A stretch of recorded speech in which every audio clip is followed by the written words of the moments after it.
Yo, what's up, gamers? Aaron Shack here, and we are live and ready to check out the new developer live stream from the wonderful folks at Bungie, Destiny 2 Renegades. I'm actually really looking forward to this expansion in a way that I haven't really been this excited since, like, the Final Shape or, like, Shadow Keep or even Lightfall I was super excited for, even though I felt like it didn't pan out. So I'm going to have a little bit of dinner while we check this out, and I'm very excited to react with y'all. So let's see. You are supposed to protect the people, not rule them. The time of guardians as shepherds of humanity is over.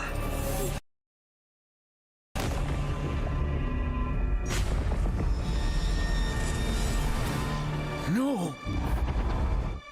I've been waiting so long for this. Dread and hope. They've shown me a vision I can't shake. That's why it's so weird. New Cabal, the Barrent Imperium, sprung up out of nowhere across the system. That doesn't just happen. It's the Nine. And I'm putting together a crew to prove it. What do you say, Weapon?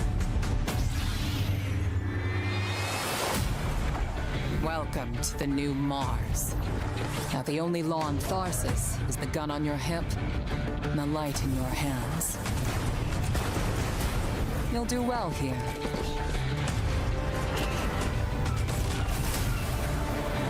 I don't relish doing business with these leeches. But we need to find out what the Dredgen are after. Oh, dude, they look so cool. Gotta have a green lightsaber. Why die for a criminal? Why do you hate your own kind so much? It's time to take the fight to the Imperium. Oh, my great feet falling apart.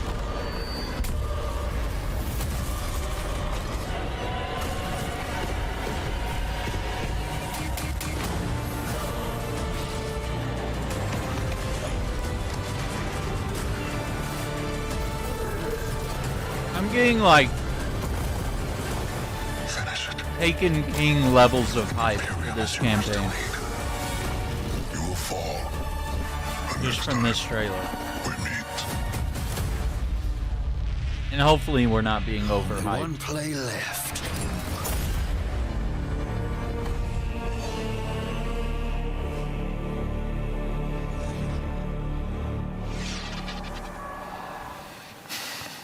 All right. Hey, everybody. Welcome to Bungie, or our Cantina today. We have converted our stream room in celebration of our upcoming release, Destiny 2 Renegades, collaborative effort with Lucasfilm Games. We are so excited. My name is Dylan. I'm going to be your host today. We have a lot to go through. Have a few housekeeping notes before we dive in. Ultimately, if you are on Twitch, if you watch for 15 minutes, we have a fantastic emblem for you to earn, Seekers, Not Saints. Make sure your Bungie.net account is linked and you will earn this reward. Additionally, our community team, hey community team, love you. They're going to be going through chat throughout this stream and after we raid Leopard Stealth, one of our good friends. We have 25 Year of Prophecy digital editions to be handing out, so make sure your DMs are open. Keep an eye out for a DM from Bungie, and yeah, you might get yourself a code for a platinum platform that we offer. So. Nice. What are we talking about here today? We just had our launch trailer. Destiny 2 Renegades is launching in 7 days. Countdown right now. 7 days from now, you're going to be in there playing. We got blasters. We got the Praxic Blade. We have a new Vidoc that actually we are sharing today. And this is going to be called Making of a Renegade. So after we watch our Vidoc, we have a panel of developers on the couch. We're going to be talking about the Lawless Frontier, our new activity that is coming with this experience, full of loot, full of fun experiences, and all that kind of stuff. So without further ado, let's watch a new Vidoc, Vidoc 2, Making of a Renegade. Take it away. This is Destiny with the Star Wars lens, like this really cool combination that hasn't been done before. I can't wait to take a Praxic Blade to Mars. Don't be a ridiculous fan. Just stay cool. Wait, we gotta squat it up and play through. Oh, yeah. Dude.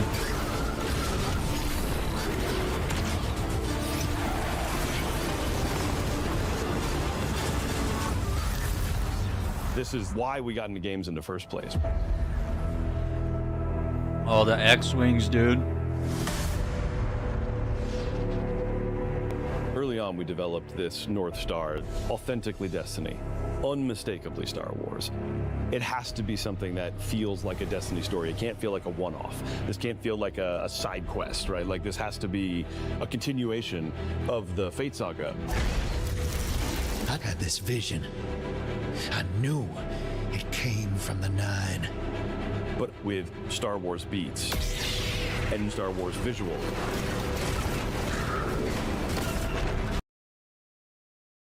Let me see if I can refresh this. I don't know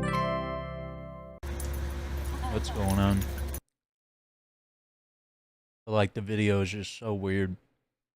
Maybe it's just their stream. This can't feel like a side quest, right? Like, this has to be a continuation of the Fate Saga. I got this vision. I knew it came from the Nine. But with Star Wars beats and Star Wars visual. This was uncharted territory for Lucasfilm Games, and that this is the first time we're telling a story inspired by Star Wars within a different universe. At the heart of, like, I think every Guardian's identity is like this healthy, independent, rebellious streak. We were excited to actually explore that scoundrel fantasy, bounty hunters, the syndicates going out and doing jobs with a ragtag team. We took inspiration from Star Wars to ensure the scale, visual language, soundtrack, and cinematic storytelling in Renegades delivered on everything fans have come to expect from the franchise. The Praxic Blade collaboration stands out to me. Because lightsabers are so iconic, it was absolutely critical to get that balance right. The team at Lucasfilm Games was just so solutions focused. It wasn't, it has to be this way. It was a lot of back and forth and asking questions about how would this work? Well, let's talk about it. All right, so we need a different energy source. Okay, what would that look like? It was all about, like, what is best for the player. When we announced this collaboration with the studio, James may or may not have been wearing a fighter pilot helmet. Destiny and Star Wars shared that same beating heart. I was like, oh, those visuals are so cool. That's what Destiny's missing. It used to have really cool visuals, especially in the first game. And Vex playing cards is crazy. We were given such a unique challenge. How can we achieve the aesthetic and the feel of Star Wars without losing the narrative threads that we've created so far for Destiny at the same time? It wasn't until we found our footing with creating a foundation in Destiny that things started to click together. I remember the first time that we went down to San Francisco. We had this really big meeting where it was the Destiny narrative folks on one side and the Star Wars narrative folks on the other side. We broke the ice by just asking, what's the bad version of this? That's kind of dumb. It almost shows that she doesn't know much about Star Wars. So I'm a little concerned that the narrative director is like, we had a really good laugh over what that looks like. Knowledgeable. And through that, we kind of uncovered that this should be the aesthetic, the vibe of Star Wars with the truth to Destiny's narrative that we knew needed to be there too.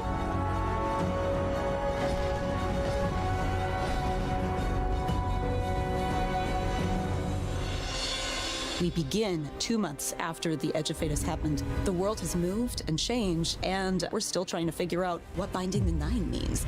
The Vanguard have redacted the prophecy of extinction. They don't want the public to panic over this prophecy. The crux of our story is the Drifter asking us to help him break Vanguard law for good reason to confront a new rising faction of Cabal called the Barren Imperium. It's what drives Eris to help the Drifter out, as well as the player Guardian. When we were thinking about what kinds of characters should be in this release, we thought about the kinds of archetypes we see throughout Star Wars. Yeah, and Drifter is an easy parallel. He and Han Solo share a cocky attitude, both former criminals. In Star Wars, there's a plethora of sassy droids. We have our own version of that through Ghosts, and Blue is no exception. Oh, look. Thanks for nothing. Blue is a Drifter's ghost, and I think as soon as people hear her, they'll be delighted and incredibly surprised. Our voice cast is stacked. Dredgen Bale is portrayed by Alex Lee, who is amazing. You are supposed to protect the people, not rule them. And we also got Hollywood actual royalty Danny Houston Essentially, to play Premier Kylo Wu, Ren. the head of the Barrent Imperium. Being able to work with someone from that kind of IMDb page was That's your such an honor, and I stormtroopers. was completely normal the whole time. Surrender to the Barrett Imperium. Loom became this sweeping militaristic figure that I think is going to be a really good parallel to Grand Moff Tarkin or other evil military leaders from the Empire. So even though we're introducing new characters, we're still looking backwards at some of Destiny lore's most long-standing characters. Honor is another example of that. She's our Praxic warlock. She's loosely meant to be a parallel to something like a Jedi in Star Wars. She was part of a Vanguard internal affairs group that would police Guardians on the usage of darkness. Don't make me regret abandoning my post to help you. Not now, Honor. Yeah, she has to grow up with the times a little bit, because the world has changed and a whole lot of people are using darkness now, and she gets to grow and kind of ask herself, like, am I still adhering to my own values if I allow myself to be open to these kinds of ideas?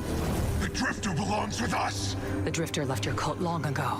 And then there's Bale. Dredgen Bale. Dredgen is a dark guardian that represents absolute darkness. Dredgen Bale doesn't like the fact that we're ruled by a city of immortals who can't step down and that weren't elected. He's got kind of a point, but his methods for addressing that point suck. He makes many bad choices. One of my favorite parts about a lot of villains in Star Wars is that they have just like the capability of making a right choice and then consistently do not make good choices. Here's the problem with that statement. It's not that, like, Anakin or other characters, like, actively choose to do wrong. It's that they are manipulated by outside forces and driven by their feelings, by greed, by hatred, by love. And where the Jedi chooses not to nurture some of these feelings and allow you to express them, they suppress them. And therefore, it literally pushed him to the dark side. And Anakin was not built. He was not made to bring the Jedis to some crazy power. He was meant to bring balance to the Force, which means the good and the bad. So if the good are doing really well, then the bad, the scale has to even out. And that's what Anakin's for. So he's not... It's not just characters that are, like, bumbling around making dumb decisions and they're just like, oh, I just made this evil decision again. Oops, sorry. Like, I don't know if she has, like, a very good understanding of Star Wars, and that scares me. All the content looks really good, but everything she's saying sounds kind of, I don't think dumb is the word, but, like, just misinformed, or maybe she's trying to, like, riff and make some jokes here and there, and it's just, like, not landing. So let's keep going here. Bale is trying to fill a hole in his life in all the wrong ways. And he just can't, and he never will. But man, we're gonna hope that he does someday. The time of guardians as shepherds of humanity is over.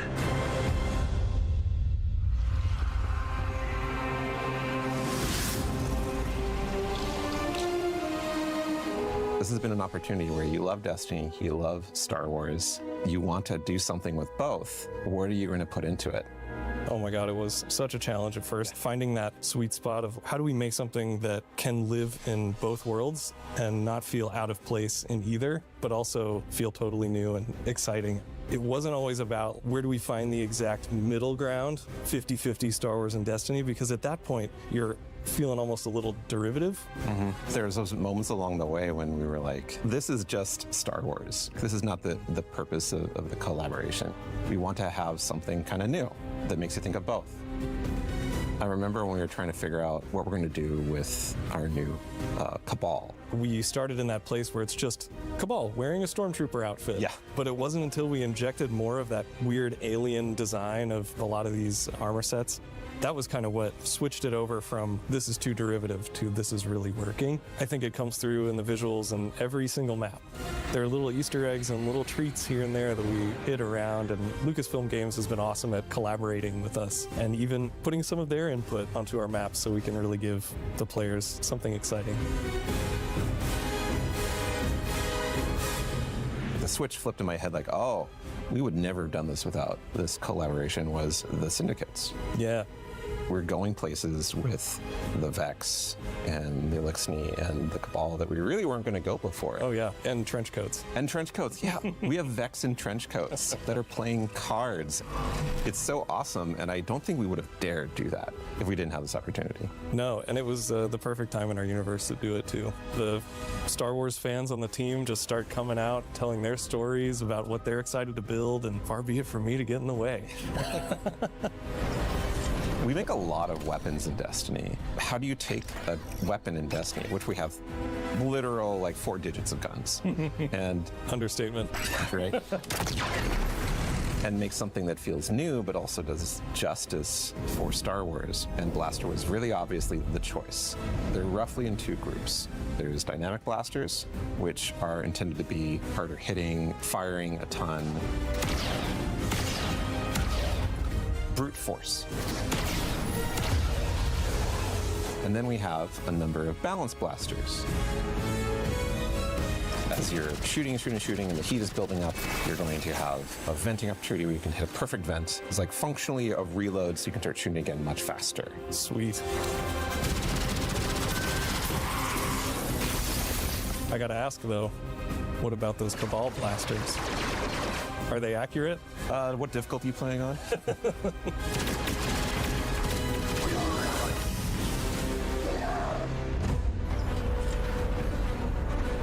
We have swords in Destiny, but we don't have a Praxic sword. We don't have a lightsaber approximate.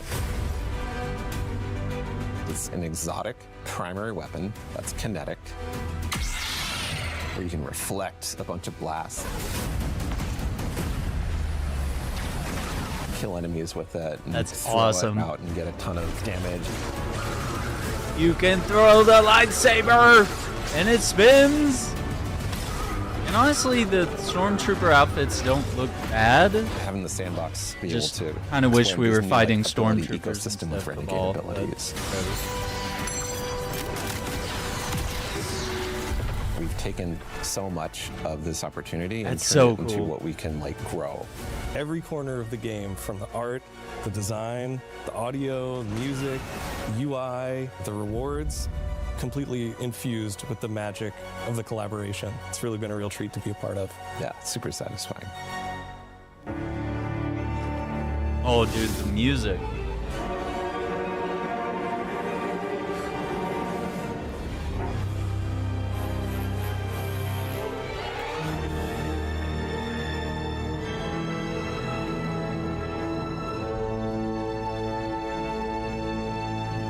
Good morning, everybody. Didn't mean to wake you up with that beat, sorry. The overarching theme for this was to create a score for this release that felt like it was cohesive as a whole. We're all talking to each other and collaborating with each other. We were able to explore different ways of orchestrating, different ways of writing with the orchestra that expand on the Destiny palette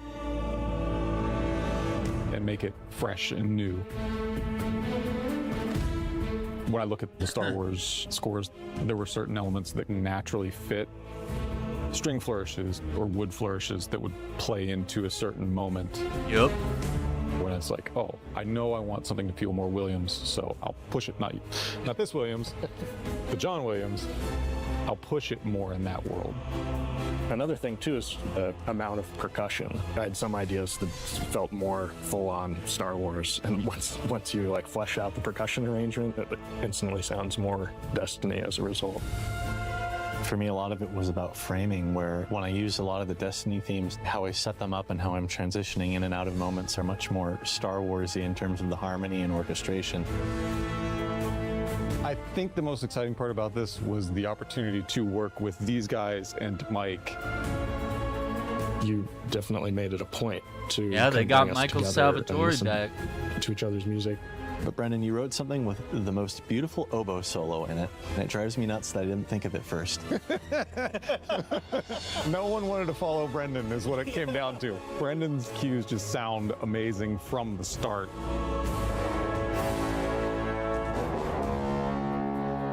I remember knowing your first high action cue. That sounds very Star Wars in a way. Because it's really fast, really intense. Josh kept on like spinning around and looking at you. Humans have to play this. Jeez. Destiny has like so many themes, and that's like a great vehicle for doing the Star Wars spin. Our first meeting was discussing that main theme, and I remember hearing it for the first time.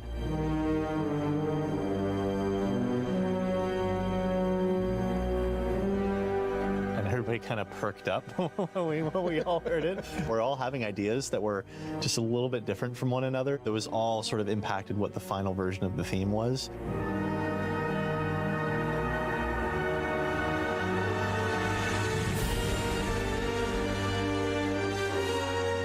Dredge and Bale.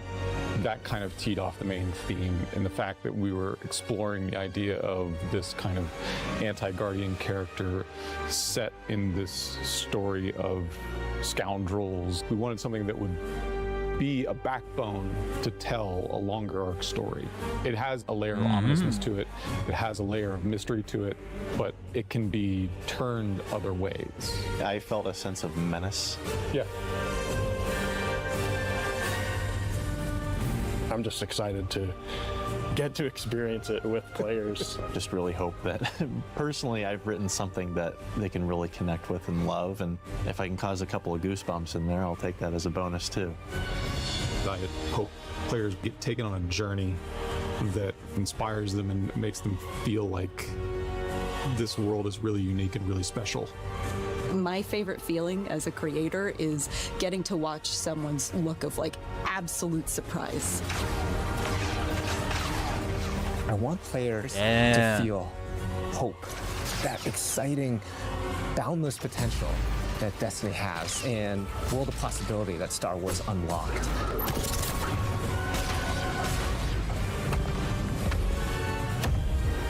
Damn. I've been waiting so long for this. That's really good. Damn. I think the music, the work they've done with the weapons, man. All right, welcome back to the Cantina. So what you just saw was our second Vidoc, making of a Renegade, or what it takes to make a Renegade. This is our moment to really peel back the curtain and show you how games are made. It's a monumental effort, and what you saw, it was a mix of our narrative design, audio, our collaboration efforts with Lucasfilm Games. Many thanks to everyone involved. Also, a few folks that weren't pictured there, ranging from design, production, test. Even a shout out, I gotta give it to IT for keeping our computers running, and our services folks too for keeping our servers running. So today we're going to be talking about the Lawless Frontier. This is our new activity coming with Destiny 2 Renegades, and we have three developers on our couch to talk us through what we're seeing. It'll be a fun deep dive. So without further ado, let's get some introductions. Eric Smith, we're starting with you. DMG, Damage 04. Yes, my name is Eric Smith. I am a combat design lead on Destiny 2. You may know me from my work where I was the design lead on the Strand subclasses. I started kind of making the stasis abilities, and most recently the Renegades ability buffs. Awesome. Yeah, next up, Tom Farnsworth. This is the first time that you and I are in a stream together, but a quick introduction for folks that may not have seen you in previous Vidocs. Yeah, so I'm Tom, the creative lead for Renegades, and I've been at Bungie for like, I don't know, I can't even remember, like 13, 14 years. That's what we need. 1, Destiny 2. Emojis. The highlights were probably like Dreaming City, Season of the Splicer, yeah, 30th Dreaming Light, City. the most recent. things I worked on leading in this, but this has been an absolute blast to work on. Awesome. Yeah, thanks for joining us today. And last but not least, our grid skipper aficionado, Taylor Bjorndal. How you doing? Great. Yeah, Taylor Bjorndal, associate weapons designer. Here to talk about all the rewards and blasters and the practice blade and all the other stuff we made for you to chase. Awesome. Yeah, so just for folks, if you end up missing anything, if we go a little bit fast, we got a lot to pack through. We'll have a VOD on Twitch and YouTube after this. And if you missed our Vidoc or the launch trailer, those will be uploaded as well. So what we're seeing on screen right now, we're launching into our Lawless Frontier activity. Tom, I would love to put the spotlight on you. Oh, dude, the let's hanger. give a quick description. What is the Lawless Frontier? That's so cool. So the Lawless Frontier is our core game mode in Renegades. You're going to play through some of the campaign, but it's really what comprises our end game. And the idea is that you're a renegade, you're taking on these shady jobs like bounty hunting, smuggling, and sabotage from our syndicates, and you're doing so to increase your notoriety, your power, and your riches, and of course to get some sweet loot. Yeah, and when you talk about bounty hunting, sabotaging, that kind of stuff, those are different types of this activity, right? Yeah, their bounty hunting is all about taking out a key syndicate boss. Sabotage is about blowing the heck out of everything with your renegade abilities. Dropping airstrikes on Cabal vehicles, and smuggling is about grabbing everything that isn't tied down. Yep. In true fashion, when you're going into dude, that lightsaber gameplay, right? Yep. So today we're going to be focusing on a bounty hunt, and I believe you said this is kind of like a quintessential Destiny vibe of an activity, right? Yeah, it's probably the closest to a traditional Destiny activity, but you're going to start in the ready room, which is kind of a unique experience, and you're going to be able to pick your renegade abilities in there from your little shank buddy that's in there. You'll hop aboard Hawk, and you'll drop down to the destination. You can see we're already in on one of the Mars maps that we have. There are all these jobs take place across Mars, Venus, and Europa, and there's 2 maps on each destination. This is Hellas Fortitude, and right now we're doing a bounty hunt, and we're working to draw out the intel officers to track down where our target is. After this, there'll be resurgence of the security forces of that target. They'll have a classic boss fight, but with a bunch of wrinkles thrown in for gameplay here of things, hazards that are at play. Very like Tatooine vibes. Maybe an invader, which we'll talk about later, and then you'll exfil with your bounty and get some loot and take that back to our social space, Tharsis Junction, where you'll be able to spend your currencies to buy some of the cool blasters, or maybe some of the cosmetics and customizations for the practice blade we're going to talk about later. Awesome. Yeah, and I mean, so as we're going through this, we're going to be seeing a lot of abilities that players know and love on screen, but we have new abilities, renegade abilities, that are going to be for this activity. And Eric, you're going to be our person of knowledge here. Yeah. What do we got on screen? Yeah, so renegade abilities is a new ability system we have in Renegades. What you do is we have a brand new button for you to press. That's going to be R3 on the controller and then Z on the keyboard, and that's going to kind of switch you into a different mode that gives you new abilities for your grenade and your melee. That sends out one of these tokens. We have here on the screen, you can see we have one called Revitalize that heals you and provides you with ability energy, and then we have the other one, which is the Deflector Shield, which is this zone I can sit inside and shoot out of, and it blocks all the incoming damage. Oh, that's also going awesome. to, for my allies who are inside the shield, it will amplify them and then jolt any enemies who pass through it. And all of these have 7 levels of upgrades. So when you first start, they will have certain functionality and certain strength, and as you upgrade them, they're going to get better and better. And they really change the gameplay, right? Like they're kind of these pocket supers almost, that as a hunter, I'm able to be like, I'm going to build support, right? I'm going to choose these 2 support renegade abilities and make sure my team has what they need to survive this tough environment. You can also see in this mode we have non-regenerating health. So things like that Revitalize renegade ability are really going to come in handy to be like, we need to take a break and heal. Let's pop over here to some safety, and anyone can build into that if that's what they want. We have things like vehicles that you can pull in, or you can call down from your ship. So that's one thing. There's so much to talk about. Yeah, well, before we get to the ship, actually, let's talk a little bit more about the health mechanics in here, because we had this in some previous activities like Nether, and we got a ton of great feedback on like how much you get back, how you get it back. And I've seen already in this activity, as you're going through, there are some pots. There's some ways that you can get it. There are the Renegades abilities. But Tom, if you want to talk a little bit more about it. We took Nether as a base, but I'd say this is a little bit more forgiving. The way that health works is, you've got a large pool of health. It does not regenerate at the top level, but if you get down to 0, it will regenerate to the base shield, so you got some of the red flashing screen. And you can either use a normal sandbox like a rift, a healing, a support weapon. You can crack open these pots that have those little healing orbs you can see on the screen to get some of your health back. Or you can use things like Revitalize and like build your Renegade abilities into kind of dealing with those kind of challenges we're putting in front of you. And one thing that I really like about this mode is like we've got expert, master, grandmaster, and on grandmaster you're really gonna need to use all these abilities that kind of like coordinate with your teammates and kind of build a loadout to kind of conquer the challenges we put in front of you. Awesome.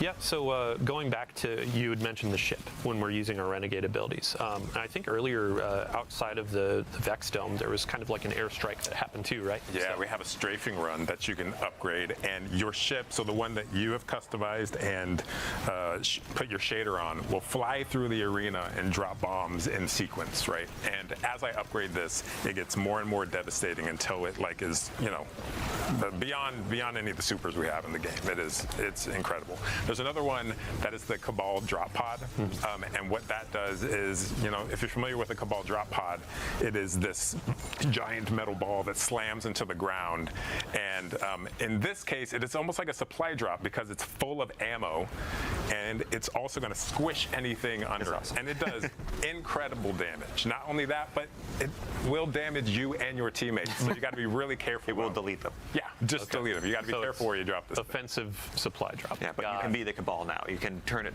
around on them. Yeah.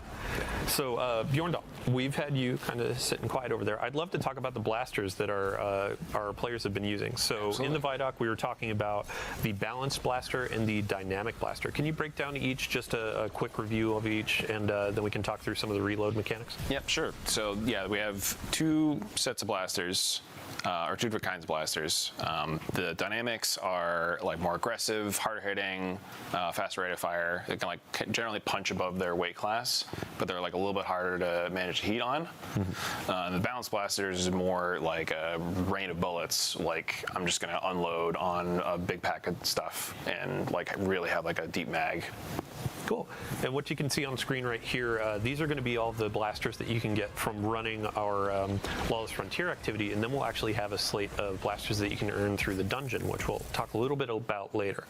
But yeah, when it came to really balancing blasters and bringing them into Destiny as a new kind of weapon type, I would love to hear what were the challenges, what was some of the fun in developing those things with the team?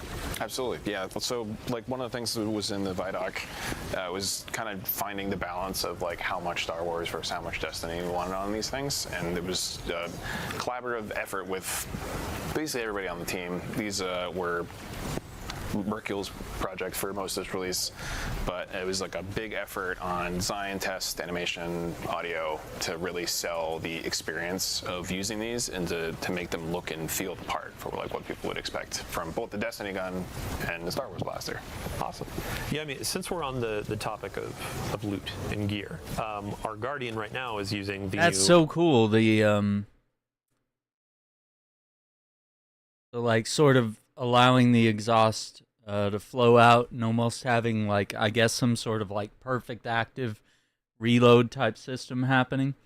Yeah, the lightsabers are being added with Renegades, which comes out next week. This is a Star Wars themed getting smashed by a Cabal expansion for Destiny 2. But I'd love to really cool. hear about the customization that y'all developed. Like some great leads and Tom pizza and for Bjorn dinner. talk to it. Yeah. Sure. Part Yeah, Middle so you're Eastern, gonna part Praxic Blade Italian. We're collaborating with Honor throughout the campaign. She's going to like deem you worthy of earning it. You'll go on a cool little quest that I don't want to spoil to earn one for yourself. And then post-campaign, you're going to unlock the ability to customize it. You're going to be able to change out your dark matter crystals and change the color of the blade to match your personality. And you're going to be able to change a bunch of different mods and gameplay elements, right? Yeah. So yeah, I was worried about the whole colors. bunch of different things you can swap to fit your playstyle on this, where we have forms, cores, mods, and 4 different catalysts on it. And the forms kind of change like how you can get ammo back and give you some damage bonuses based off of different gameplay styles. And the cores let you apply subclass verbs to a different part of what the weapon does, depending on something that matches your subclass. So like you can add sever to like the saber throw, or something else like weaken or jolting. Yeah, it creates these really cool combos where I am strike, I'm throwing to debuff enemies and then getting it back and striking again. Yeah, and during a couple of our trial runs with this, you were talking about there are some animations and different combos in your melee structure, right? Yeah. So there's like a 3 or 4 hit combo you can do where you will end it with like a big spinny move that's like very thematic, almost kind of like how the Arc Staff has like the little hidden combo there. Awesome. I did want to call out, we also saw the Renegade ability, the turret that we have. It is called the Piker Mortar, and it is like the strongest turret we've ever built. Like it is, it has crazy range, crazy damage, and is a really nice, I'm going to throw this thing out to manage this part of the map. Yeah, while I deal with other stuff. Perfect. Yeah, no, so as we're coming to the end of this activity, I'd love to just know kind of some of the narrative dressing. So as you're going into the Lawless Frontier, it's our activity, but also kind of like the feel of this experience. And there's a turf war going on. I know, Robbie, in a previous stream, we were talking about the turf war a bit, but Tom, if you could expand on that and how that sets up this activity. Sure. So in the end game, the syndicates are in this kind of ongoing turf war across Mars, Venus, and Europa, and you can kind of take advantage of that by taking on their contracts that they offer and kind of winning out the day for them. But in doing so, you can gotta be careful. Always gotta watch the the power, profits, dental rewards health from them, and you can take anything you earn through engaging in these jobs and completing these priority contracts they offer. You can go back to the social space. You can. They each have their own reward track, like the Pikers, the Tharsis Reformation. They offer weapons to unlock, new abilities, upgrades for those abilities, some elements or mods for the Praxic Blade, and a whole bunch of other things, like some shaders too. So you can kind of like rep your favorite syndicate on your armor, which is pretty cool.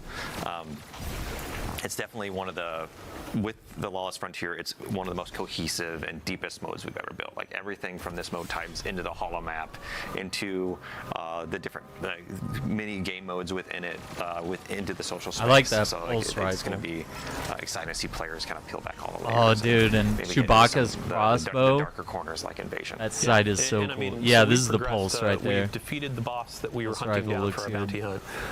And this portion of the Yeah, activity lead is kind vent. of emblematic of we're in a Lawless Frontier that's dangerous. Even after you've finished your objective, now it looks like you got to fight your way out. Yeah, so every job in the Lawless Frontier, in this I don't case, really bounty hunt, eat sweets at all. over time. I've cut it them gets off harder the longer you're so I there. can So there's have real pressure better, to get in, do your objective, and get physical out. health Just so, like, right now we're in the exfil. This is the final moments of the activity. Gain a You bunch of call, weight you set up a or flare, have you call your ship weird in. The Cabal are pouring down on you here. You're throwing out your blood renegade flow, abilities, stuff like and you're just trying to survive until your ship gets there. In this case, each of the 3 jobs, bounty hunt, smuggle, and sabotage, have their own unique mechanic.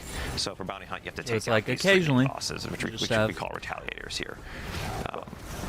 Yeah, various so as our fire things, team is but fighting not their way very out, we often. actually do have a preview of a fun exotic that's coming with And the same reward with the pass Dr. in, Pepper. in Destiny 2 Renegades. This is like the first I believe one we I've have had. a preview that we can share. But, I had Bjorn, another if one you could this give weekend. A quick overview of our exotic Only machine when I gun. go out of Yeah, town so or this is the having a service big of meal, something Zaku. special. It's a very It's unique like very machine gun. occasional. Like sometimes it's once a almost week, like sometimes a not even that. Necromancer, Broodweaver Maybe every theme couple weeks. where you turn sometimes I your just enemies don't into these drink little Dr. nests Pepper, of which is threadlings that you can like shoot probably good. and spawn more. Probably and, good like, to go back to like build it water up and to- drinks to with control that electrolytes and space. stuff. Yeah, I'm gonna try to do that. Threadlings just got a buff, correct? Threadlings did get a buff. They're smarter than they were before. Sorry, so to segue more appropriately, over the last few weeks we've been doing a series of blog articles with y'all on the Sandbox team talking about the core game updates coming to Destiny 2 available to all players. So we have a lot of quality of life changes that are coming to your supers, your subclass abilities, all that kind of stuff that we just previewed yesterday. One of which, Warlock focused, was around the Threadlings, your strand abilities. If you want to cover that really quick. Yeah, so you can see here the Warlock is moving while rifting, which is a huge kind of quality of life upgrade that allows you to dodge attacks, get into cover, close the gap while you're casting your ability. Works really well with the new Warlock exotic as well. So there are, if you haven't seen that article we put out yesterday, please check it out. There's a lot of great buffs. We've shown hunters a lot of love. We love our hunters. We want them to feel powerful. Yeah, we saw some feedback with the exotic tuning article. Hunters were like, wait, I want to see more, which in the future we will definitely have more. But in the abilities preview. Oh my God, you get to go in the ship there's a lot of exciting shoot hunter stuff that we are working on. So with the abilities updates for hunters, Golden Gun got a pass? Yeah, so Golden Gun got a pass, does more damage, and now scorches on impact. We fixed an issue where you had to step outside of your well to get full damage. Now you can stay in the well. Outside of that, we saw in the gameplay Gunpowder Gamble.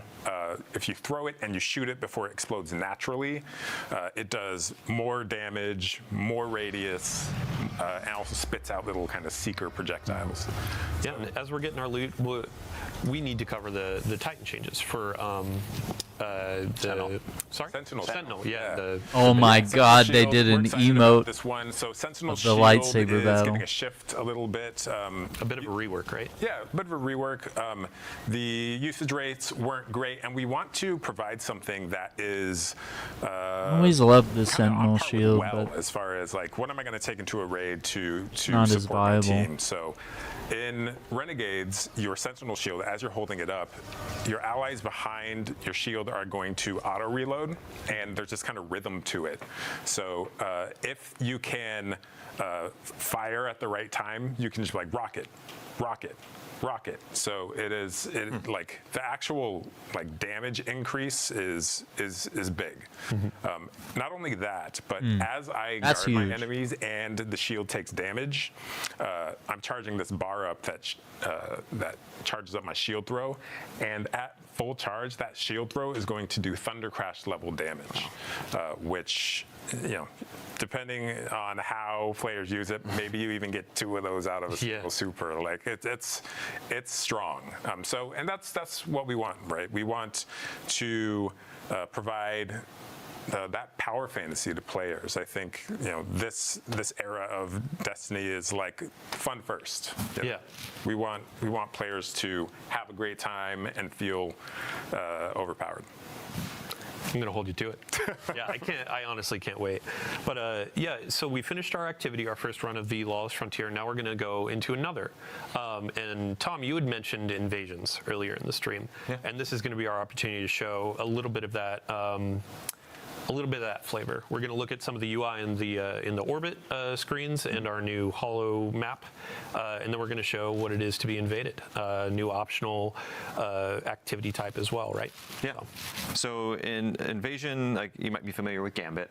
This is kind of like a new take on that kind of familiar mechanic here in Renegades, and we want players that kind of take on the role of a bounty hunter working for the syndicates, tracking down these renegades that are messing up their operations, taking out their commanders, stealing their stuff, and so you get to be kind of play on the other side. You get to play on the opposition.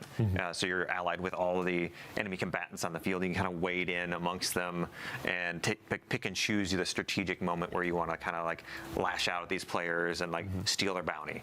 And so how do you launch into this? So here's the holo map, just for everybody. This is kind of our standard interface for the Lawless Frontier. This is how you access the social space, all of our jobs, and then in the end game we unlock the yellow node, which is invasion, and the red node, which is the contested territory. So we can take a look at the contested node here. This is where all like every day the syndicates are fighting over one of the maps on each of the planets, and you can kind of, as a defender, kind of throw in your pledge to the side you want to fight for. But these are also invadable nodes.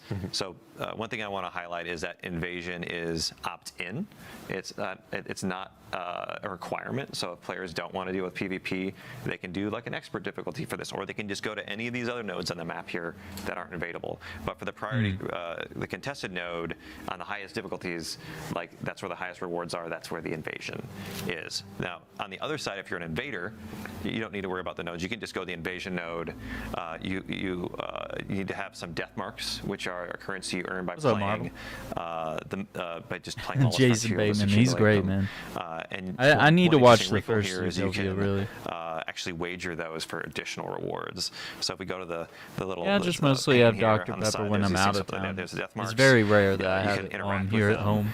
two or three If times. I'm out of to town double having a and triple fun your night, going to the rewards, movies, which obviously you're taking on some risk here. If I'd you have a go do Dr. an Pepper. invasion and it doesn't go your way, you could lose those tokens. But I think a lot of players are going to want to do this because they can just get triple rewards on each invasion, which is really exciting. And on the other side, for people being invaded, if you take the invader down, you're going to get more time on the clock. You're going to get some revives back, and every time you kill an invader, they have the chance to drop extractables, which are rewards you can dunk at the end of the activity to get bonus armor, weapons.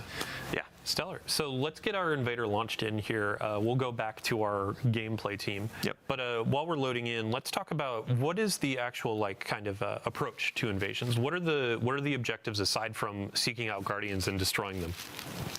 Yeah. So as an invader, you're gonna start in the ready room, which we're gonna show in a minute here. You're gonna pick your loadout, like what's the right renegade abilities to bring in, and we've seen in playtest there's like a lot of different fun combos here. Like, are you gonna bring in the deflector shield, and then like the other team's gonna drop one, and then you're fighting on the Venn diagram of the deflector shields, or are you gonna just be a little more brute force and drop a behemoth and but try to be sneaky about it? And that's pretty hard to be sneaky in a giant walker, but you want to really pick those moments as the invader, because your goal here is to get 6 kills or 3 kills and 3 crests. Like, you've got 6 points you need to get. You've got about 5 minutes to do it. You've got 3 lives. You've got just enough time to really kind of like get in there, see where they are, kind of like rotate around, and then do a surgical strike, and then try to get them all in one go. And if you're lucky, you can do that, but you've got a few chances. And on the other side, they're going to know you're there. They're going to see that there's an invader on the field, but they're also trying to juggle the objectives that are on their side. And they don't know when in the activity it's going to happen, right? So it could happen early on, it could happen later. Yep. But only happens once per. Only activity. once. Yeah. Gotcha. Cool. And then one of the fun dynamics here too is playing the waiting game. You can instill a little bit of anxiety in that team you're invading. Mm-hmm. So you don't have to hop in immediately and go guns blazing. You can wait until they're at a pivotal moment where they're like, "Where's this guy? What's going to happen?" It's been 3 minutes. Where are they? Wait until someone breaks off to go find a chest. Yeah. Oh man. So in terms of balancing as well, are there any like extra abilities or things that invaders are going to have at their disposal, or is it just a match of the renegade abilities? It's mostly renegade abilities, though. Invaders will have some amount of super, no heavy, and when they come in, we do highlight the PvE, the defender players, just so like they have a little bit of an idea where to go, and they can use that knowledge to kind of plan their initial attack. Cool. Yeah, and it's been a bit of a balancing act as you've been going through this in the different cycles. In Gambit, like, we juice that invader because it's a 1v4. In this, because you have the chaos of the lawless frontier and all that kind of stuff. Like, you want it to be tilted a little bit because it's 1v3, but also you want to make sure if players are opting into this, they still have a fighting chance. Yeah. So. And there's also the element of the non-regenerating health, which is a larger health pool, right? We've tuned it so it's more or less the same TTKs or time to kills as you have in Crucible, but players don't regenerate health, so you kind of have to take that into account when you are, when you're. There's some attrition that can happen, like for the invader, where they can kind of wear people down if they're not paying attention. We have our invader in their ready room. Let's talk about that little shank. Shank buddy here. Yeah, here's our little shank buddy. You want to speak to any of these abilities there? Yeah, so we have 9 renegade abilities here. Huge shout out to Cat Sayers and the rest of the tech design team for all their work on these. I mean, it looks like right now we got Nate picking the Imperium Behemoth and the drop pod, but yeah, there's a variety of ones to choose from. We got multiple. We have 3 different vehicles, and each of those vehicles have different upgrades with different functionality. Yeah, and the Behemoth has like 3 or 4 versions of it too. Yeah, there's like missiles Red and Saber. The audio and everything is just so good. Okay, so our invader has started. It looks like moving toward our targets and preparing to throw that coin. So you can see there they clicked that right stick, and that is going to ready the ability. They then throw the ability and just drop a whole bunch of ammo. Heavy ammo. Yeah. Yep. So That's you crazy. need some heavy ammo to go into battle. And Tom, before we were hopping in here before the stream, we were talking about like the size of the maps and how as an invader, like the first few runs, you might feel maybe a little lost because there's a lot of space to cover. But as you get more acquainted with Europa or Venus or Mars, you can find better paths to get directly to the combat, right? Yeah, these are some of our bigger maps we built. They're more comparable to like our larger public spaces that we built in Destiny. And again, there's 6 of them, and like there's any number of arenas these PvE players can be in that you're going to be. So our invader just wiped one out with the Thunder Crash and tried to hide and throw out the beacon for the Walker. The Walker, yeah, or the Imperium Behemoth, as we call it. But then got needle stormed right before they could jump into it. That was incredible. So that's one of those strategic moments of like, how do I put the chess pieces down? How do I approach this and all that? That was interesting because they invalidated that beacon, right? Yeah. Before they could use it. So the timing was impeccable. Oh man. Oh boy, what was I just talking about? The size of the maps. Yeah, in rewards, I wanted to ask really quick too. So as you're wagering, you add more and more. Is there like a cap? Is it double the amount of rewards, or do you have? It goes up to triple. So each additional death mark you put down is okay. We'll double or triple it. Here we go. Try again. Here we go. Jumping in. We're already taking a lot of damage. And the more I don't know if he's gonna do it. Oh, he's did they get him? Who got who? That's crazy. Oh, we had so many conversations leading into this of like, hey, we need to make sure Nate hold back a little bit. And now I think one of our gameplay folks is just like, oh, Nate's mine. Deleted. Yeah. No, going back to rewards, the better you do as an invader, the more rewards you're going to get. So each kill, each crest you put on the scoreboard equals more rewards. And then those get multiplied by your wager. Cool. All right. So Invader got defeated twice. The Invader has, you said, 3 lives? 3 lives. And then you can see up at the top of the screen it says Invader present still. So they're he's coming back for revenge. Shut down with the 3. I'm never gonna let Nate lose this with the 3 coin wager too, or the 3 death mark wager. He made a little bit there. Good job. So that's the I'm gonna put a little elbow in the ribs. The gambit you're taking. Ha ha ha ha. So all right, we've gone through some Renegades content, rewards, all that kind of stuff.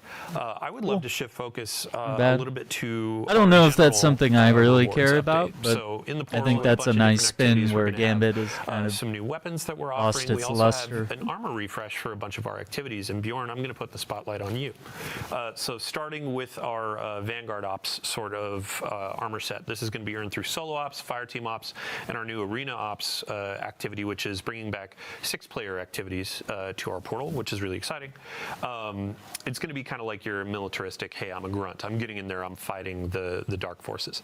The weapons, Bjorndal, up front, we have a new pulse rifle. What do we got? Yeah, it's a new arc rocket frame pulse rifle. So you have an energy slot option now to go with your mid-range grade. A lot of excellent perks on here. I know a lot of people love the arc perks on weapons, and now you'll have it on a rocket pulse. And then we have a fusion rifle and a sidearm. Yep. Correct? Cool. And then we do have some weapons that we're not showing in this stream, so stay tuned for launch.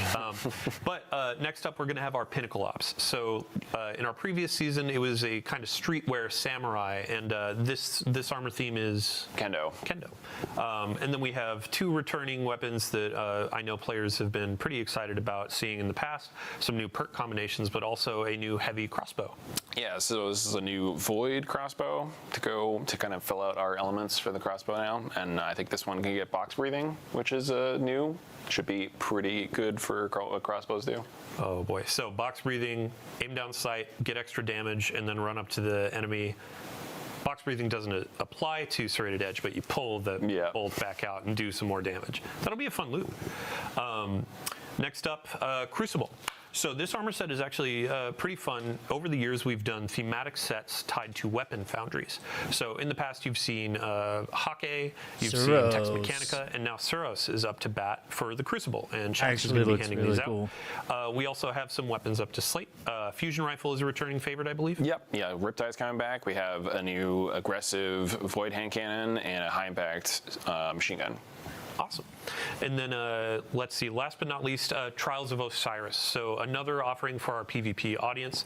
A few eagle-eyed players may have seen this armor set yesterday, a little sneak preview, totally planned. But yeah, we have a new armor set for each class, and as you can see, coming back with the glows, so as you get more wins on your card, you can unlock gold or red or blue, and then we have some new weapons that are coming as well. Yeah, like this lightweight Void Pulse Rifle with your favorite model. I admit, since the set came out on the moon, Eris, all the crufty bits on it, cleaning it up, having, sorry, what frame type did you say? Lightweight. Lightweight. Chef's kiss. I cannot wait. And then I believe also we have a preview of a hand cannon. Now, one of our folks on the gameplay team over here was whispering in my ear day by day, night by night, that these rolls are going to be a bit juiced, right? Yes. Yeah, this is a pretty juiced hand cannon. It's got perks for both PvE, PvP. It's a Strand 140. You can get stuff like Lone Wolf Precision Instrument or Slice Explosive Payload. So you have a lot of options to pick for both PvE and PvP. Awesome. Yeah, and across all of our activity types, we're trying to sprinkle out some things that players will get excited about. Not just, oh, I'm going to go into PvE to get the PvE gun. Like, there are some PvP roles out there that you can get from your Fireteam ops. There's some PvE roles that you can get from Trials. And that doesn't even cover what we have coming in the dungeon too. Before we do a little dungeon teaser, I do have a quick announcement as well as we're rolling through the list. We have an open access week that's coming on December 2nd. So for any folks out there that haven't played The Edge of Fate, that is actually going to be included in this open access week. So if your friends haven't played, if you haven't played, hop in, check out the beginning of our new saga, and earn some cool loot on the way. It's available to all players for that week, and it also includes some previous content as well, campaign and other. So let's see here. Dungeon. We want to talk about the dungeon. So Equilibrium.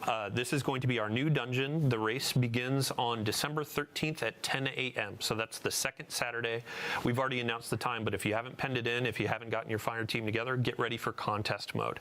For those that don't know what contest mode is, on day one, right at launch, this is going to be a very difficult difficulty tuned for competition. So if you want to go and try to be the world's first completion, this is your place to shine. And if you win world first, we have a cool trophy or some goodies for you. So contest mode is going to be available for the first 2 days, 48 hours of the dungeon availability. You can earn a really spicy emblem and some cool stuff as you go through that. And after World First has been declared, we will also have normal mode. So if you want to give a pass on some of that harder difficulty content, you just want to dive in and see what's on offer, that'll be there for you. Before we move on, we actually have a fun trailer to show. We can go ahead and roll it. 6. Everything you've shown me, I've made real. Venus. I've marshaled. I miss Venus, man. To snuff out the light.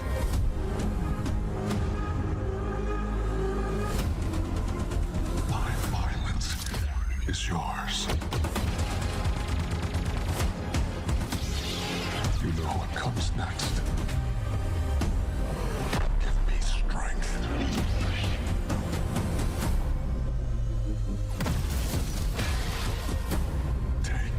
Everything I have.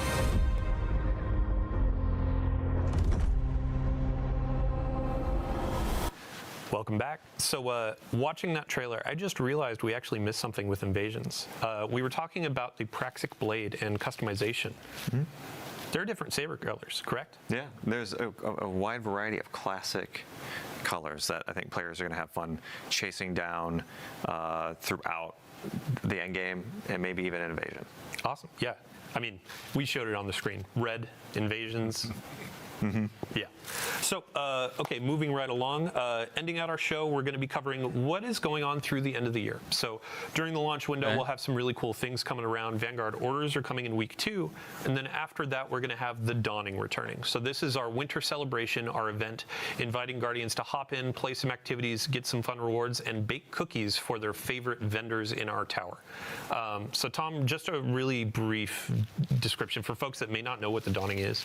Yeah, so the Dawning, you slay our enemies, you collect them as ingredients, and then you bake them into delicious treats you feed to your friends in the tower, like Zavala, and he's just got thousands of Galardoodles raining down upon him, and he gives you a gift in return, which could be, a spicy weapon roll, or you might maybe get some bright dust from some other pursuits and get this totally cool Winter Wolf armor. Yeah, I mean, I feel like Drifter is outside like, ooh, you're putting enemies into the cookies? But yeah. It's totally a Drifter thing. Right. The Winter Wolf set, this is going to be available for Bright Dust just by playing the game, or if you want to snag it from Eververse for silver, go right on ahead. But also on top of this cosmetic, we have new weapons that are going to be a part of the Dawning. Yeah. So we have a burst linear fusion rifle, a breach grenade launcher, and a precision sidearm. And then also with this excellent new holofoil treatment. It's like covered in ice, and then as you fire, it'll slowly melt away the ice. That's cool. Oh, perfect. All right. Oh, and sorry, I had one correction being whispered in my ear. Dungeon race starts at 9 a.m. Daylight savings time strikes again. Gets us every time. Every time. Oof. All right. So with that Dawning preview over, we are at the end of our show. Thank you so much to everybody for joining us today.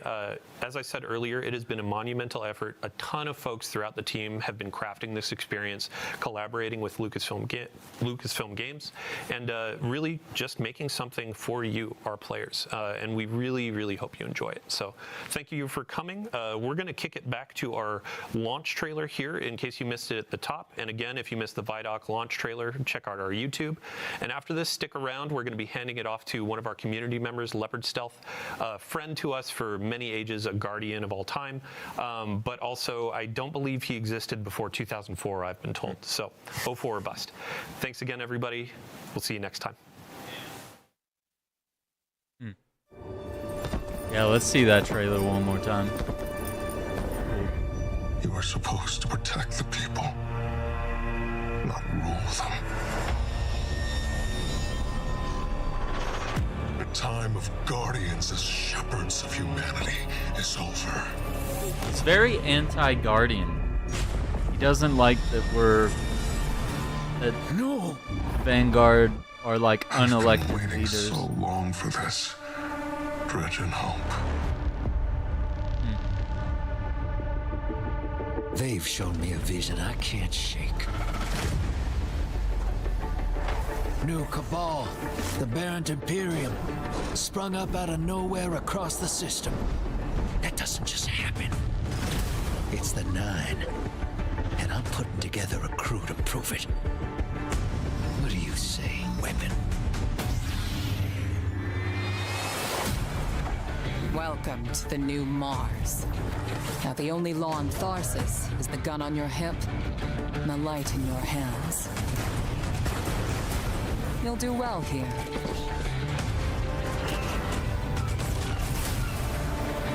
I don't relish doing business with these leeches. But we need to find out what the Dredgen are after. You crave justice. Why die for a criminal? Why do you hate your own kind so much? It's time to take the fight to the Imperium.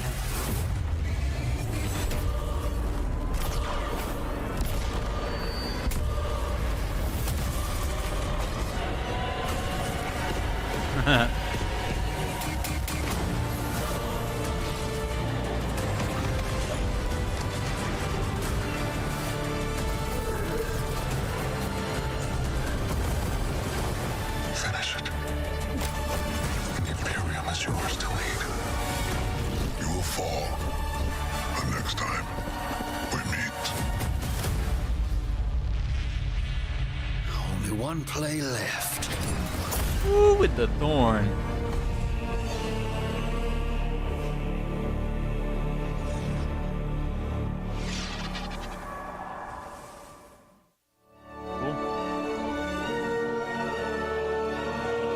definitely looks pretty cool. I'm definitely more excited for it now than I was previously. I think they did a really good job putting this together. That's an hour long live stream, Vidoc, launch trailer, a lot of footage there. Seems like a decent amount of likes, and hopefully a bunch of people that are looking forward to getting back into the game a little bit, because the player base has gotten a little small, you know, the tower's gotten a little empty, you know, there's not a lot of activities, and the portal has kind of suffocated the game a little bit. So Destiny is definitely in a really bad state, where we're seeing some of the lowest numbers since Curse of Osiris, which was the first and what many regard as one of the smallest and worst expansions in the game.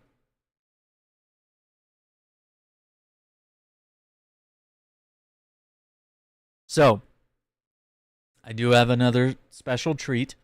Coming up next, we are going to do a members-only stream. So if you haven't signed up for a membership, now is the perfect time, because we are going to pivot over to a wonderful members-only stream where I am going to show you all some really cool things. I've got some retro games, I've got some comic books, and some things that we're going to talk about.